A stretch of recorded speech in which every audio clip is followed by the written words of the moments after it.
فہی خاویۃ علی عروشہا، یہ کر دیا آخری ہوگا آپ کا۔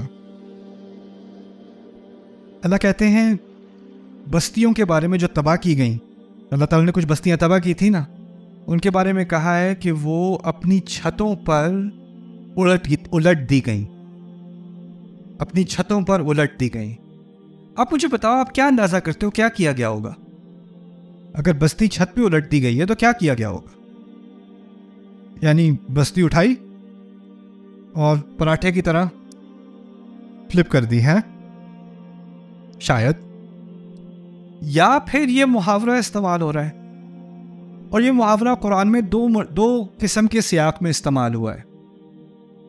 اور عروش کا لفظ سمجھ لیتے ہیں، عروش کے دو معنی، پہلے یہاں سے شروع کرتے ہیں بات۔ خاویۃ علی عروشہا، عرش تو آپ کو معلوم ہوگا، عرش عام عربی زبان میں عرش چھت کے لیے استعمال ہوتا ہے، اور عرش آلسو جو کمزور پودے ہوتے ہیں نا، جیسے انگور، اور اس کا جو تنا ہوتا ہے کمزور سا ہوتا ہے، اس کے لیے آپ کو زمین میں ایک جو ہے وہ لکڑی ڈالنی پڑتی ہے اور اس کے ارد گرد وہ لپٹتا ہے۔ ایسے پودے کو بھی عرش کہتے ہیں، اس کو بھی عرش کہتے ہیں۔ تو عرش کے دو معنی ہیں عربی میں، ایک تو چھت اور دوسرا کمزور پودا، ٹھیک ہے؟ اچھا، اصحاب الکہف کے بارے میں سورۃ الکہف میں جو قصہ ہے دو باغبانوں کا، آپ کو شاید علم ہوگا، اس نے باغ بنایا، اس کے ارد گرد اس نے درخت بنائے اپنے باغ کے، اور درمیان میں باریک اور نازک قسم کے پودے رکھے۔ نازک پودے درمیان میں اس لیے تھے کہ ہوا چلے تو ان پودوں پر نقصان نہیں ہوگا۔ کیوں؟ کیا حفاظت کرے گا ان پودوں کی؟ وہ ارد گرد کے درخت، ٹھیک ہے نا؟ اب اللہ تعالیٰ نے جب اس کو سزا دی اور اس کا باغ برباد کیا تو کہا وَهِيَ خَاوِيَةٌ عَلَى عُرُوشِهَا، اور یہ باغ اس کا الٹ پڑا عروش کے اوپر۔ وہاں چھت کی بات نہیں ہو رہی، کس کی بات ہو رہی ہے؟ پودوں کی، یعنی جو درخت حفاظت کے لیے لگائے تھے، آندھی ایسی آئی کہ وہی درخت ان پودوں کے اوپر گرے، جو سیکیورٹی تھی وہی تھریٹ بن گئی، وہی نقصان بن گئی۔ وہاں وہ بات کی جا رہی ہے، ٹھیک ہے؟ لیکن باقی بستیوں کے بارے میں خاویۃ علی عروشہا، اس کو بھی سمجھ لیں۔ میں نے کہا تھا عروش کا ایک معنی تو ہے وہ پودا، نازک پودا، دوسرا معنی کیا تھا؟ چھت۔ جب کبھی کوئی طوفان آتا ہے، بہت تیز بارش آتی ہے، یا اولے پڑتے ہیں، یا کوئی ونڈ سٹورم آتا ہے، ٹورنیڈو وغیرہ آتا ہے، کہ کوئی طوفان آتا ہے، بلڈنگ میں سب سے زیادہ نقصان کس حصے کو ہوتا ہے؟ چھت کو ہوتا ہے، کیونکہ سب سے زیادہ ایکسپوز چیز جو ہے وہ آپ کی چھت ہے۔ فاؤنڈیشن جو ہے وہ آپ کی بچی ہوئی ہے، وہ سب سے نیچے ہے، دیواریں سیکیور ہیں، لیکن سب سے زیادہ نقصان کسی بھی جو جنگ کے دوران اگر اوپر سے بمباری ہو رہی ہے، یا پرانے زمانے میں جو کیٹاپولٹ استعمال ہوتا تھا اس سے بڑے بڑے پتھر پھینکے جا رہے ہیں، کہاں ڈیمیج ہونی تھی؟ چھت پہ۔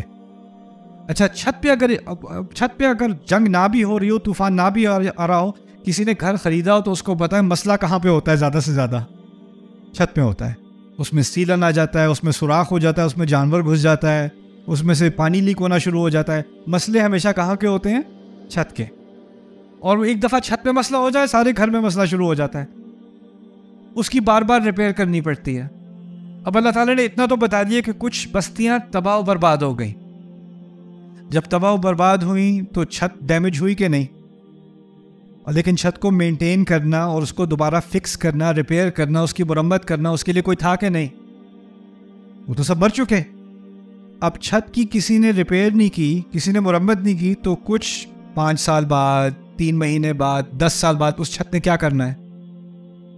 اس نے گر جانا ہے۔ اب 4 دیواری رہ گئی لیکن چھت بیچ میں گر گئی۔ اتنی بات سمجھ میں آئی؟